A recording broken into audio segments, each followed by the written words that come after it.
And now, the moment you've all been waiting for. All your messages, comments, emails have not been in vain. That's right, today we're going to discuss, say it with me, telemedicine. Where do those crickets come from? Okay, look, I'm not going to BS you. Is telemedicine the most interesting topic? No. But hold on, because while it may not be the most captivating topic, it's here to stay, and you need to know how to deal with it should you ever have to deal with a workers' compensation claim and a telemedicine appointment. So stay right there, drink your coffee, and we'll get through this together. I'll meet you on the other side of the intro. Hit it!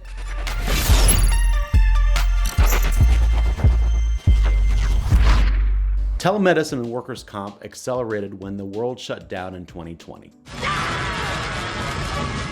People were not comfortable visiting doctors' offices, and many doctors preferred treating patients online rather than face-to-face. According to Definitive Healthcare, over 42% of Americans used telehealth during the pandemic. That's a 6,000% increase in telehealth from the summer of 2019 to the summer of 2020. Virtually everyone was using telemedicine during the pandemic, including those injured on the job. But Rick, you say, once the pandemic is over, telehealth won't be a thing anymore, right? Nope. No. Much like working remotely, it was a thing before the pandemic, and most people are going to be using it after the pandemic. People see it as a viable, convenient, and cost-effective option, and experts don't see it going anywhere anytime soon. But as an injured worker, is telehealth a good option for you? Let's explore that. First of all, what is telemedicine? Well, telemedicine is continually evolving, and it's important to know how it's defined. Telehealth is generally defined as the use of information and communications, technologies including but not limited to telephones, remote patient monitoring, devices or other electronic means which support clinical health care, provider consultation, patient and professional health-related education, public health, and health administration. Sorry, I dozed off there for a moment. The short answer is telemedicine is a means of real-time medical care via audio or visual tools, such as a smartphone, a laptop, or mobile device. So how do you find a telemedicine doctor for your work-related injury? Tell me how! Some workers' comp insurance companies offer telemedicine services in addition to the standard list of authorized treating physicians. However, with a sudden surge in telemedicine, many medical practices took their services online to meet the needs of their patients. Now, this means if you are injured on the job, you have a few different options when it comes to finding a doctor. So first, see if your employer's workers' compensation insurance has a telemedicine option. Or you can skip telemedicine altogether and see one of the doctors on the list of your employer's panel of physicians. The important thing to remember is that you still get a choice, especially if you're at a higher risk for COVID-19 and want to avoid close, in-person interactions indoors. While you do need to stick to the list of authorized treating physicians, assuming it's valid, you get to choose which one you'd like to see. So there are times when telemedicine and workers' compensation might go hand in hand. For example, if you suffer a minor injury on the job, it's much more convenient to speak with a nurse triage to determine if you need to seek further treatment or can perform self-care. It's also helpful for those who live or work long distances from medical practices. Plus, for those who work nights, it's easier and quicker to speak to someone virtually than it is to wait in a 24-hour emergency room, especially if you're worried about COVID-19.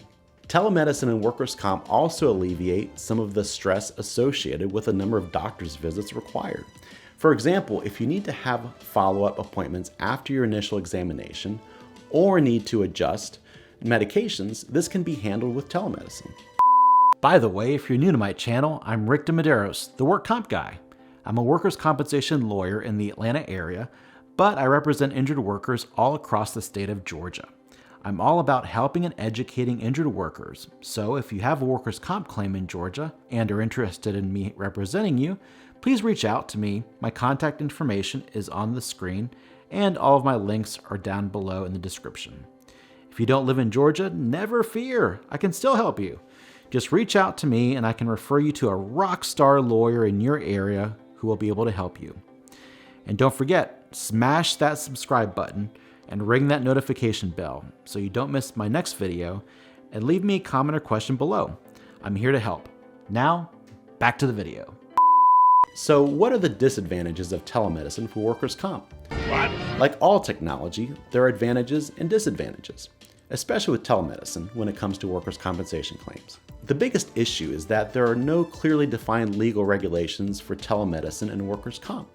For example, workers' comp law typically has defined regulations regarding examinations necessary for determining light-duty release and full-duty release. With telemedicine, the patient may see a doctor virtually when, in actuality, a physical examination is most appropriate. Part of me was like, whatever, you know? You know those days when you're like, this might as well happen? Will a doctor release a patient to full-duty work based solely on what he sees through a screen, like this one? Is it possible a doctor could misdiagnose a patient because they haven't been given standard in-person tests?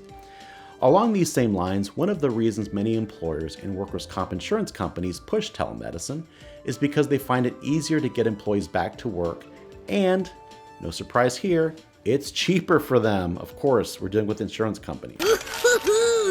Money, money, money. But there are serious dangers to rushing someone's return to work.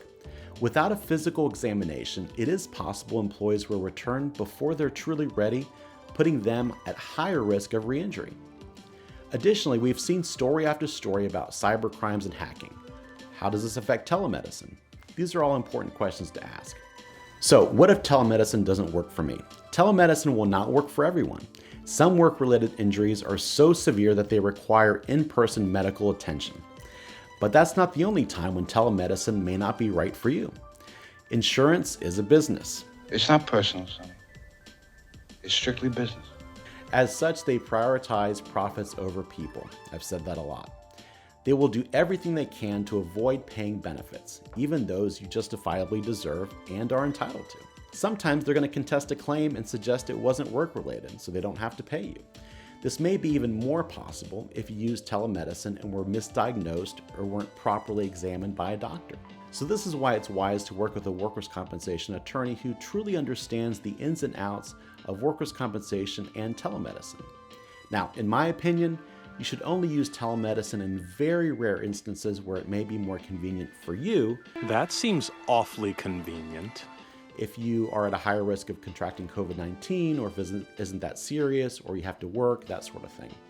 For most instances, you should absolutely see a doctor in person, as this will give you a much higher quality of medical treatment and care and attention. So for those of you still awake after this telemedicine video, that's telemedicine in a nutshell. What do you think? Have you had any experiences with telemedicine and workers' comp? Leave me a comment or question below, and don't forget to hit that subscribe button. I'll see you next time. For now, Work Comp Guy, out.